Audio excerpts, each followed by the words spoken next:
You're welcome back to Nationwide. Glasnevin Cemetery is the place where many of the victims of the great flu pandemic of 100 years ago are buried. This disease struck with terrible virulence. It attacked not only children and vulnerable, but also strong young adults. Within 18 months, 800,000 people had contracted the disease and over 20,000 people would die from it. Donal Byrne now brings us the story of how the so-called Spanish flu decimated in Ireland, already reeling from revolution and World War. This is the American troop ship that carried the first recorded cases of the flu to Cork in May 1918. But it was in the crowded trenches of the Western Front where the virus flourished.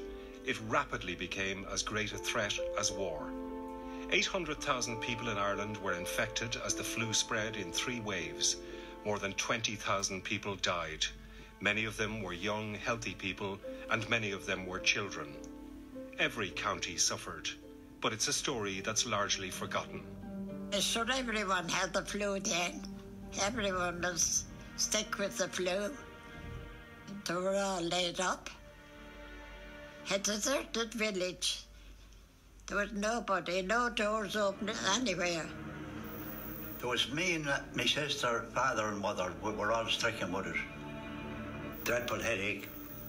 That was the first symptoms of it. It was unforgettable, your sore throat.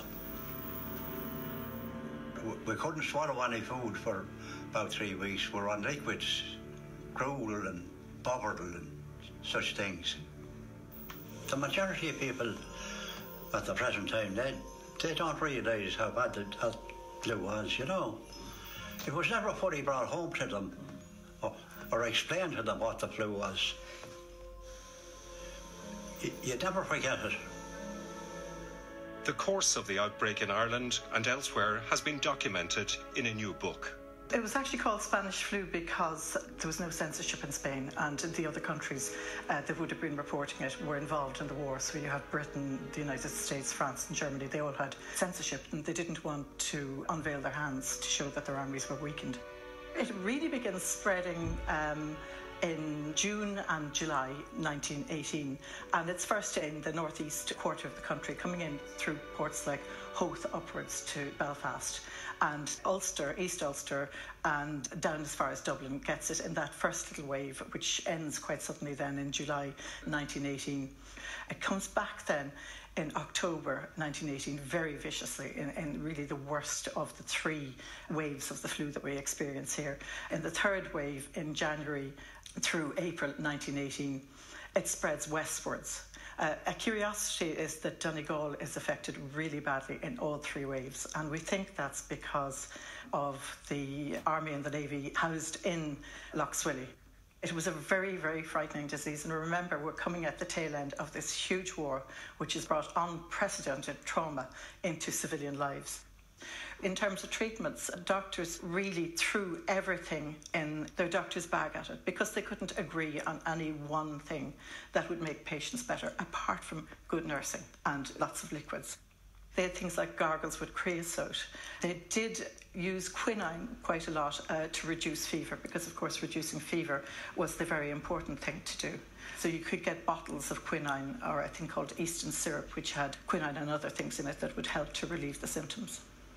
When this thing came along and they couldn't treat it and hospitals were overflowing, people were, confined in their thousands in small towns like Naas and Dundalk and New Ross. People who were alive at the time talk about villages going completely quiet, of courts being shut, of schools being closed, shops being closed. People, regardless of social class, who dealt with the public are dying in bigger numbers. So you have people like shopkeepers and their families, shop workers and their families, obviously nurses and doctors and priests then as well dying.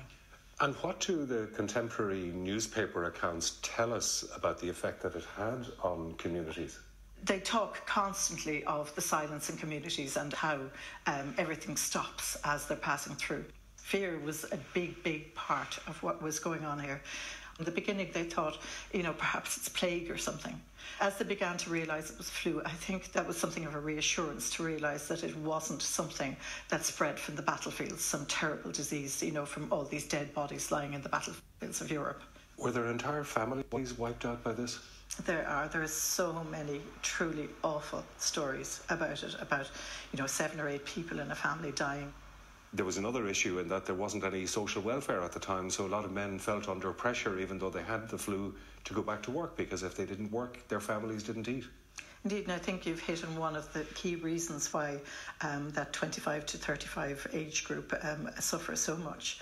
I think the reason may well be that so many of them felt obliged to go out to work.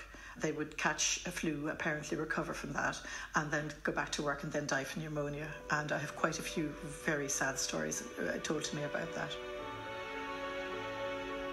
Fred Heatley's widowed grandmother died from the flu, leaving 3 young sons. Fred's grandmother's grave is now no longer unmarked because of his dedicated research. No one in the family knew about it. They didn't know where she was buried. She could have been buried in any cemetery in Dublin. But when I got the death certificate, I then had some information. I knew the date of the death. So Class 11 being the obvious one, the biggest one, I decided to come up here first. They were able to point out on the ground, it was just plain earth. There was no headstone, no surround, no flowers, no nothing, just plain earth. It was a moment of sadness that all through our lives, and even my father's life, little was known about Catherine. She seemed to be wiped out of family history and history in general. The flu pandemic, people didn't speak about it. And when I just came down and saw that she was buried here, but she didn't really have a grave, it was just a plot of earth. So that's what upset me more than anything. And I vowed then that I would have the grave marked and that I would visit it, and I would bring other members of the family to visit it, so that in time she would always be remembered and people could come and put their flowers on it and say their prayer. She was now no longer just a photograph on the wall. She was more than just a death certificate. She was now like everybody else, like every other mother. She had a grave. She had a terribly, terribly sad death. Her husband was killed on the first day of the Somme. He went off to war in 1914. He was one of the first to sign up. He went off, he survived Gallipoli. After surviving Gallipoli, he must have come home to the Liberties to visit before he went back to France. That would have been the last she would have seen of him, and the 3 boys would have seen of their father. 1st of July, over the top, the Somme, never found, no body, no nothing. And then, just a couple of years later, this flu pandemic sweeps through Dublin, and it takes her as well. And 3 little boys, 8, 6 and 5, left without a mother, without a father. The 3 boys' Aunt Sissy reared them as her own. When they attended her funeral, they were unaware that their own mother was buried in an unmarked grave just metres away. The 3 boys, they were then in their 30s, their late 30s, and they stood at the graveside at the burial, and they did not know that just behind their backs, their mother's grave was there. Limerick was particularly affected. Children between the ages of 1 and 5 are among the many buried at the city's Mount St. Lawrence Cemetery. Basically, the city shut down. The schools were shut down, the tram was shut down.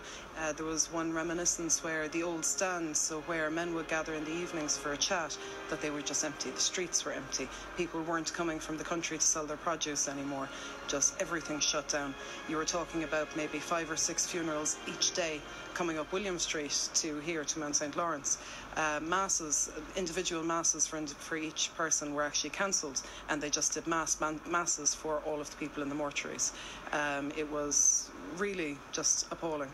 And at the same time, people were being told that it's all right, it's almost over, but even when they hadn't actually reached the peak yet. It tended to be if people were living in very close proximity to each other, that of course they infected each other. So therefore the people living in the small houses, the people living in tenements, they tended to be infected more. And if one person was infected, everyone in the family was infected. A lot of deaths, particularly those of children and infants, were not registered because unfortunately they were either too common at the time, people didn't register them, or it actually cost money to register a death as well, money that people didn't have at the time.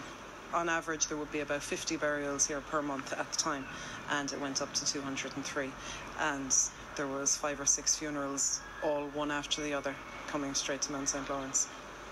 Apparently they actually ran out of coffins at one stage. In the mortuary they couldn't make them fast enough. The undertakers were working 24/7 trying to keep up with demand. Even today, neither the origin or the final death toll of the pandemic are known. The 1918 influenza virus had never been seen before. It was completely mutated to being something that no species had seen before, and it was very infectious in humans and caused a huge amount of mortality. They were used to seeing seasonal influenza infections, so to some extent it was, well, it's only flu, la grippe is coming, and how do we deal with it? But it had a very, very high mortality rate, so people, I'm sure, were terrified by the amount of mortality and morbidity that was caused by this influenza virus. And the ways of coping with it were very much similar to what we do today, is bed rest and fluids, and try and wait it out until that infection is gone. Of course, today we have some drugs that can knock down the virus load in a person, as well as having vaccines that hopefully will protect against influenza virus infection. And of course the dreaded question, could it happen again? Yes, it will happen again. I mean, everybody's geared up for how we prepare for the next pandemic. I mean, hopefully it'll never be as virulent as 1918. I suppose the only similarity is, outbreaks that you have in agricultural settings of other viruses that can spread through bird populations or livestock very quickly as well. That's also a big threat to everybody on the planet. And Ida Milne's book on that terrible flu, entitled Stacking the Coffins, is published by Manchester University Press. Well, we've come to the end of this evening's programme. Thanks indeed for watching from a peaceful Glasnevin cemetery. From all of us on the team, good evening.